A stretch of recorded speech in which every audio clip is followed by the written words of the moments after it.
Your first look at high school football scores and highlights. This is First Down Friday Night. Sponsored by Whataburger, Dryer Vent Squad, your Community Health Mart Pharmacy, and P2EDI. Now your hosts, Mo Carter, Nick Kuzma, and Simon Williams. Hey everybody, First Down Friday Night is back once again right here on Fox 54. Mo Carter and Nick Kuzma in the building tonight, bring you that first look at high school highlights and scores from across the Tennessee Valley. A quarter of the 2022 high school football season is already in the books, and some of those region races are starting to take shape across the state, Mo. Absolutely. You're absolutely right with that, Nick. So let's get started in a place where the big boys play. Do you know what classification that is? That's going to be 7A? Absolutely, man. It is Class 7A. So we will start off in Harvest this evening. Coach LaRon White and the Sparkman Senators, they're 3-1 on the season. A 3-point loss to Austin in overtime is their only blemish on the record, which has them tied for second in the region. Now, meanwhile, the Grissom Tigers, they started off with a win, but after that, they're on a 3-game skid. All losses by 20 points or more. The Tigers trying to gain a little momentum on the road tonight in Harvest. We'll pick things up in the first quarter. Senators up 7-0. Facing fourth and short, a quick snap goes to Josh Ward. He wasn't ready, everyone, and he is sacked by Martin McDonald. He can have it his way right there. Grissom takes over right there. Coach LaRon White not pleased with that session, but the momentum will swing back over to Sparkman. Grissom's Christian Carter, not a bad last name, but he does a bad play here on the quick slant. He's picked off by Justin Cotto. Senators take over near midfield. Now, here comes Sparkman. Josh Ward hits Jonathan Rozier, and a watch. He'll pick up enough for a first down, so let's move those chains down the field. That would lead to this. Ward, he's got all the time in the world, and he decides to go up top. Watch the Grissom defender misjudges the ball while Carmelo Montgomery just takes it in for a touchdown. He had it right there. Tough spot to be there for that DB, but the wide receiver right there on the money. Sparkman on top, 14-0 at the end of the first quarter. Let's take a look at your final score from Harvest tonight. And it was all about those Senators. They roll to a 57-0 victory over Grissom. How about this? Next week, Nick, both Sparkman and Grissom, they both have byes. I know, right? Hate to see it. I want more football, not less, Mel. I got you, man. All right, let's stay in Class 7A. Let's take you out to Madison tonight, where the Florence Falcons were in the area taking on James Clemens. Third down, Leo Glover of Florence. He can't find an open man, so he makes some progress, but it was not enough for a first down. So the Falcons, they would attempt fourth and short, but guess what? False start on the defense. You got to watch the ball. So here we go. It's Leo Glover around the end, and he's into the end zone for a score. Falcons on top by 6. Now the Jets, they would get back in the game in the second quarter, down 10-0. Ty Marsh, the handoff to Dejon Williams, and watch as he gets around to get in scoring position. Then it'll be Ty Marsh. The short pass to Kamari Pittman, who almost takes it in. DB Samuel Thompson takes him out. Then Ty Marsh will fight his way in the traffic, and he gets James Clemens on the board right there. It was 10-7 at that point. Let's check out your final score from Madison City School Stadium tonight, as it was the Florence Falcons who fly into Madison, and they score a 38-20 victory over James Clemens. Next week, Florence will take on Minor, while James Clemens will travel to the Shoals to take on Muscle Shoals.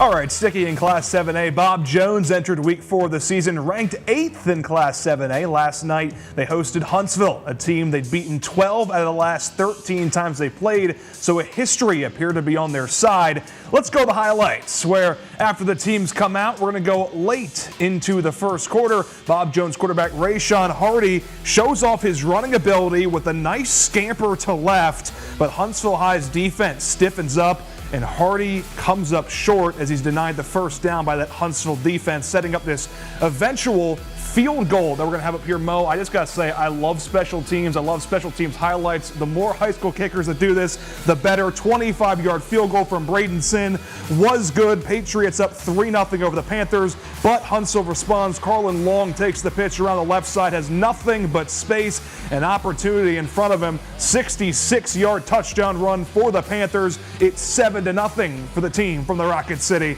Back comes Bob Jones in the red zone. Dylan Willingham throws a dart across the middle to KJ Fields, a 22-yard touchdown scoring play for the Patriots. They led 10-7 at that point. Then a few minutes later, Huntsville goes back to the well with Carlin Long up the gut. 36-yard touchdown, 14-10. Now we're going to fast forward to the fourth quarter. Love being at these late games. Panthers down 24-21, and they have an answer. Carlin Long, you heard the name already before, Mo. His third touchdown of the night. That would be just enough. And after everything is said and done, Huntsville pulls off the upset, beating Bob Jones 28-24. Next week, Huntsville plays Mae Jemison. Bob Jones, another team with a bye week. Huntsville, huge win over Bob Jones. I think I saw that they had not beat a ranked team in like 15 years. So shout out to Coach Mark Fleetwood and company for the big Thursday night victory over Coach Kelvis White and company. Absolutely. Now let's go across the river. West Morgan and Rogers hooked up in a battle of undefeated squads. On the very first drive of the game, West Morgan is going to find themselves in trouble. QB rolls out and it's intercepted. Gabriel Reese Davis is the one to do it. He's brought down by Matthew Jones. That's a big tackle because he could have been gone and because the Rebels defense stays stout. West Morgan gets the ball back, and this time the offense drives down the field. Jeremy Strong punches it in. Touchdown Rebels. 7-0's the score after the PAT and at the end of the first quarter. So the ball is going to go to Rogers, and they are forced to punt. West Morgan begins driving down the field. Everything's going swimmingly. Well, Mo, until that. Oh, no. Rogers makes a play. The Rebels were in the red zone, and Darby Clemens sprinting down the sideline. No one's going to catch him. It's a pick six. The PAT was blocked, so it was 7-6. And that play probably hurt for the West Morgan fans, but the Rebels right the ship, win the ball game 35-16. Rogers and West Morgan get this, Mo. Both at bye weeks next week. I don't know how in the world I don't like it. I don't like it at all. Still a schedule for next week's episode of First Down Friday Night. Let me say this real quick so that Rogers Pirate, who had the touchdown, I was thinking you were going to say something about, man, he steals the interception and takes it to the house. But Mayday. It's West Morgan that picks up the victory on that. So, hey, shout out to them. All right, boys and girls, the Fox 54 Sports team is on social media. You can follow yours truly at Mo Carter, Fox 54. Follow Nick Kuzma. That's Nick P. Kuzma. And then follow Simon Williams, Simon H.F. Williams. Hey, send us a tweet. We've got about 22 minutes left in this show. We may read it out loud on air. We might just do that, Mo. And we are going to take a quick timeout. And when we return, we go to our varsity game of the week between Decatur and Hazel Green. Keep it locked.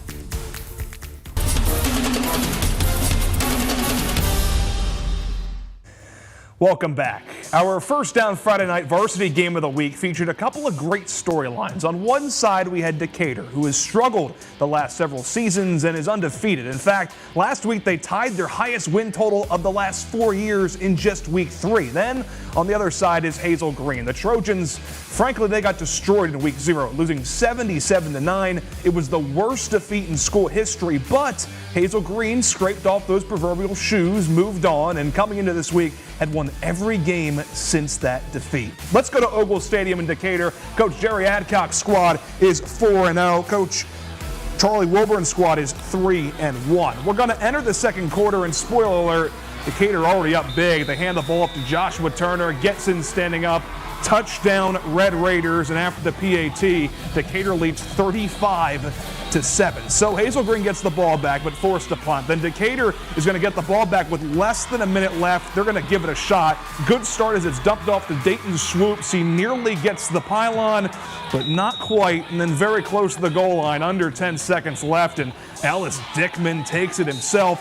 42-7 was the score at the half, and Decatur goes on to win by the final of 48-14. Next week, both Hazel Green and Decatur, Mo, have bye weeks. What are we doing next week, man? Are we going to work or no? Are we going to work? We got to work. We have Whataburger that sponsors That's the show. true. We got to work. Have to go on. All right. Speaking of the show going on, let's go to Milton Frank Stadium. It'll be the Lee Generals playing host to the Bearcats of Cullman. Cullman making the trip up 65. They strike first. Ryan Skinner hands it off to Evan Dye, and Dye's like a color, so he likes the color green because that's the end zone. There's the touchdown. Cullman on top, 7-0. Now they're back on the offense again. Here comes Skinner running the read option. Watch as he just cuts through the defense, hurdles a man, and he's into the end zone once again, 25 yards. Cullman now on top, 14-0, and their cheerleaders on the sideline celebrating. Let's go to the second quarter now. It's 20-0 Cullman. Skinner decides to go to the air. Cooper Oxtad hauls in the fade, and then he stretches for the goal line for another Bearcats touchdown. It's 27-0 midway through the second. Lee, they got to find a way to get on the board, and finally they do. Knocking on the board, LaShawn Van throws it across the middle, and Adrian Mitchell is on the receiving end of that short TD pass, making it 27-6. But Cullman, they would finish the half off strong. Tyler Owens catches the Skinner screen, and he's got blockers, and watch, he goes untouched to the house. 36-3 at the break. Let's check out your final score from Milton Frank. It's all Cullman. They go on to win by a final of 53-13. Next week, guess what, Nick? Lee has a bye. Yes, they do. I bet Cullman will take on more. So we're going to travel somewhere deep in the state of Alabama, I think, because we're going to have to find someone to cover. I know, right, man? Okay, let's go to last night. The game that happened at Milton Frank Stadium featuring Coach Harold Wells and the Mae Jemison Jaguars taking on the Athens Golden Eagles. Pick things up in the first quarter. Athens up 13-6. Brogan Groves throws a swing pass to Tylen Hall. He follows the blockers, finds pay dirt. It's now 20-6 Golden Eagles. More from Athens. It's Groves with a pop pass to Deshaun Riggo, and watch as he just blows by the entire Jaguars defense. Riggo kind of has some wiggle in it, I'm not going to lie. Right, absolutely, man. Touchdown Golden Eagles, 27-6. Man, we're still in the first quarter. Coach Wells like, guys, what are you doing out there? Dude. Now, Jags go 3 and out. Athens with great field position once again. Larry Howard up the gut. Nobody touches him until he gets to the goal line, and he scores. Athens scored on their first 6 possessions of the game, Nick, and they were all in the first quarter. And you know it's bad when those flags just keep on coming out for Athens. More from Howard. Look as he bursts with the speed into that Jags defense. He has no problem finding pay dirt right there. Now they're already up 40-something-6. Let's check out your final score from last night. Athens, they go on to win in a rout, beating Mae Jemison by a final of 47-6. All right, Mae Jemison, they play Huntsville next week, but Athens, they got a bye. That's right, Mo. All right, we're going to take that quick timeout once again. When we come back, a couple more highlights. There's a 3-way tie at the top of Class 4A Region 8, and that trio include Priceville, Westminster Christian, and Randolph. 2 of them played this week. We'll see you soon.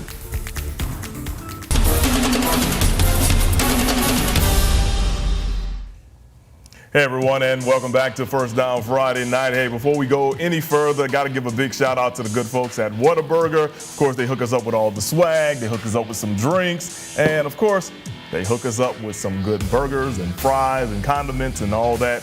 And I'm definitely full, but I'm going to go ahead and just finish this show because that's what we got to do. So shout out to Whataburger and all our sponsors who make these things happen. Now look, there's a 3-way tie at the top of Class 4A Region 8. That trio includes Priceville, Westminster Christian, and Randolph, all who have a 2-0 record in region play. Tonight, the Raiders and Wildcats squared off in a key league matchup. Earl Van Dyke Stadium, the site of tonight's game, where Westminster Christian took on Randolph. Now, Randolph, they jumped out on Westminster Christian early. Nick Strong, a former First Down Friday Night MVP, finds the end zone not once but twice, and eventually Randolph's on top, 14-7. Later on, it is 27-7. Raiders on top in the second quarter. Brandon Mush, another First Down Friday Night MVP, showing us why he's been able to earn those accolades. Look, he just breaks so many tackles and picks up a first down right here. Now, Wildcats facing 4th and short in Raiders territory. It's Mush, but he'll be met by Finley Dyer near the first down marker, and guess what? He is stopped. Measurement says the ball's going the other way, turnover on down. So here's Andrew Hunter getting the ball back with a minute to go. Another MVP of the week. Yeah, man. And look, you know, you're talking about a guy who he just knows how to put the little razzle-dazzle show on. Then he does the little dump pass off the Nick. Strong shows why he's pretty strong right there. Dragging defenders, picks up the first down. Less than 15 seconds to go. It is Hunter launching it to the end zone. No time left. Grayson Davenport hauls in the touchdown. Randolph on top, 33-7 at the break. A lot of people were shocked with this score at the half. How about the score at the end of the game? Randolph cruises to a 53-20 victory over Westminster Christian. Now next week, Randolph has an open date. Westminster Christian will travel over to Central Florence. All right. Just like it's crazy, we'll have no games to cover next week. There was a crazy one in Stevenson last night as North Jackson hosted St. John Paul II.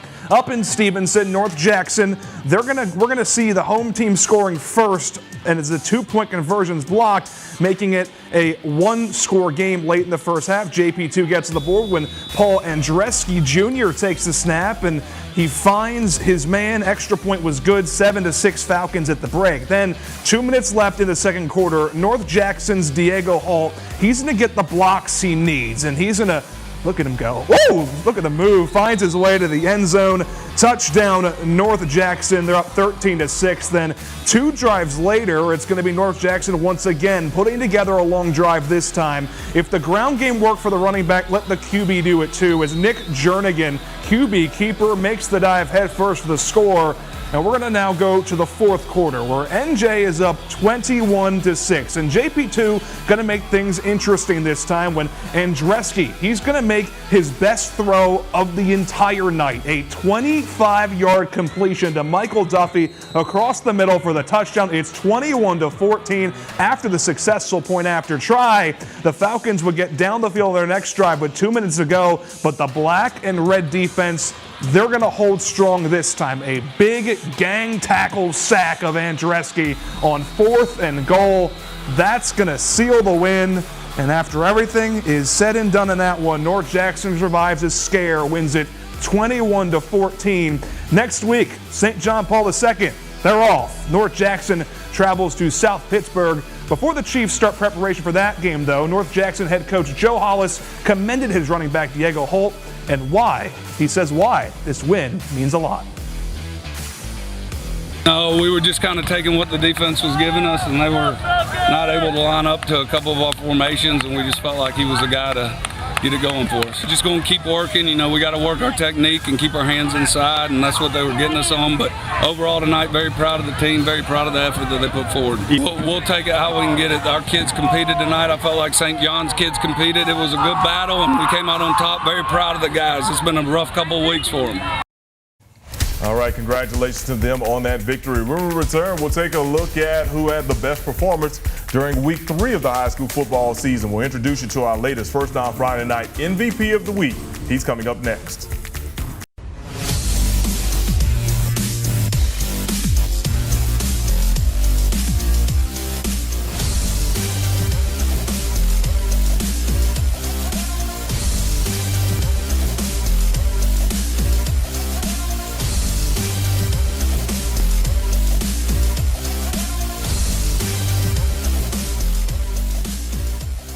After seeing that Fife score, I'm just reminded of what Jordan Dressman says each and every week, Fife doing these Fife-type things. All right, everyone, each week we bring you coverage of great high school football games, as you've seen right here in and around the North Alabama and Tennessee Valley area, but we also have wonderful student athletes who have great performances on the field. We recognize them with the First Down Friday Night MVP of the Week award. Here's our latest award. Nick Kuzma has the story. Hazel Green came back from the dead, erasing deficits of 20-0 and 27-7 in a win over Buckhorn last week. You know, we scored right before the half, which was huge, to cut it to 27-14. And, you know, I think from a momentum standpoint, that kind of started to turn it. The man leading the charge was senior Armand Caldwell, who rushed for 270 yards and 5 touchdowns. I didn't really know I was going off like that. I was just running the ball hard behind my O-lineman, so I really can't say I was just going off. It's really my O-lineman doing all the work. That was not the first time the Trojans had found themselves behind on the scoreboard. In Week 0, Hazel Green lost by 68 points to Sparkman, but this time, when the adversity came, things were different, and the Trojans have now won their 3rd straight game since that initial loss. They did an unbelievable job of coming in, and we talk about flushing it. You know, whether it's a bad rep, a bad series, a bad quarter, just flush it and move on. And they did as good a job from week 1 to week 2 as any team I've been around. For Caldwell's efforts, he has been named the First Down Friday Night MVP of the Week, brought to you by Whataburger. This is what he says the award does for him. It makes me want to stay even more humble than I already am, and just keep pushing and go ahead and get us to the championship this year. Caldwell, who says he models his game after Dalvin Cook, also says that if an offer comes, he would play college football, but if not, he would join the Air Force. And head coach Charlie Wilburn has nothing but good things to say about the young man. He's an unbelievable kid. He's, like I said, he's one of those guys that you want to be around. You know, he's the guy that I said, he brings the energy, he brings the focus to our kids. He kind of knows the balance of, hey, when it's time to go have fun and when it's time to get serious. In Hazel Green, Nick Kuzma, Fox 54 Sports. Help us select our next MVP of the week. Shoot us an email, news@rocketcitynow.com. It's a simple process. Player's name, school, position, and stats from their last game. The award is brought to you by Whataburger. Well, everyone, we've been having a whole lot of fun, but it's time to go. For Nick Kuzma, I'm Mo Carter. Have a great week. We'll see you next time. First Down Friday Night is sponsored by Whataburger, Dryer Vent Squad, your community health mart pharmacy, and B2 EDI.